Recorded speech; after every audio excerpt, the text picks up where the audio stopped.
Hi, this is Dr. Joannides, Chief Medical Director at Optimum Re. And today we're talking about the Optimum Academy, a new alcohol marker 101 with video number 1. What's our current arsenal for detecting alcohol use? So let's get started. So today we have an agenda with a twist. We're not going to be talking about artificial intelligence. We're going to be talking about small AI, alcohol intelligence in this talk, and our long search for a good alcohol marker. So what do we have available to us today to try to detect if applicants for life insurance are using large amounts of alcohol? We have liver function tests, the MCV on a CBC, we have the HDL, high density lipoprotein levels, and we have any history of ethanol use. We also have used the carbohydrate deficient transferrin, the CDT test. But finally, we have new hope for a reliable ethanol marker, and it's called PEth, capital P, capital E, TH.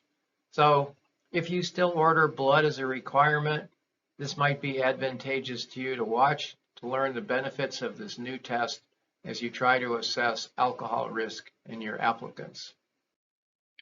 So the Greeks and the Romans drank wine over 2,000 years ago. And we have pottery that shows that they were frequent users of alcohol. They drank a lot of wine, but it was diluted with water or other fluids. And one of the reasons was the local water sources were of questionable quality. So maybe alcohol was a safety feature. But moderation of alcohol was central to the values of the Greeks and the Romans, although at the end of the Roman Empire, wine consumption did increase. So even my sweet grandma drank a little something, I guess, and she happened to be at Sloppy Joe's bar in Havana, Cuba in 1946, sitting at the end of the bar in the white circle there, having something to drink, I would imagine, with alcohol in it. And there's some unsavory guy sitting at the other end of the bar, so I'm still wondering what my sweet grandma was doing sitting here in 1946. So, as underwriters for life insurance, we have a view that, after all the cases that we have seen, sometimes we note a lack of candor by the applicant about their ethanol use, and they may not be truthful to their physicians as well when they're asked about what is their alcohol intake in some kind of quantitative assessment. So I took this from Shakespeare. He was referring to a romantic relationship, but we're going to use it to consider alcohol use and the lack of candor that applicants may display.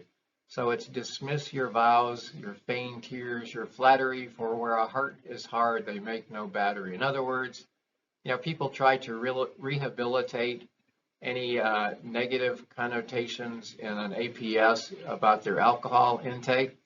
And we're kind of used to that, so we are able to kind of see between the lines sometimes about how applicants may be using alcohol. So what's our arsenal for evaluating ethanol use in applicants? Any history of criticisms of ethanol use in an APS, attending physician statement, or maybe motor vehicle report infractions? Liver function test findings and the AST-ALT ratio, which may be somewhat helpful. A high MCV level on a CBC, and that's due to the alcohol influence on folate metabolism. It's a macrocytic influence, meaning that the blood cells, the red blood cells, have a larger size. And then high HDL levels. Mechanism is not well understood, but if we see high HDL levels, that's also a possible clue someone is using alcohol. We also have the carbohydrate deficient transferrin, the CDT, which is a possible proxy for heavy ethanol use, but not as good to give us assessment of occasional binge drinking. And there are false positives when we use CDT as a screening test for generally healthy life insurance applicants. My bias is I've never been a big fan. I use it, but not enthusiastically. So what's this new test that we're going to be talking about in our video series on a new alcohol marker? And it's called PEth, capital P, capital E, TH. And PEth is a new ethanol marker that actually reflects ethanol use. It's not a proxy, it's not a maybe. If it's elevated, the applicant is ingesting ethanol. It's formed on the red blood cell membrane when a person ingests ethanol, any kind of alcohol. So let's take the PEth journey. So in order to understand what PEth is, you have to understand a little bit about the human red blood cell. And we have in our bodies trillions of red blood cells. The average woman has 25 trillion red blood cells. The average man has about 30 trillion red blood cells. So to give you some idea, that means since the red blood cell has a lifespan of about 120 days, every single day our bodies are recycling 80 billion red blood cells. That's a lot of red blood cells.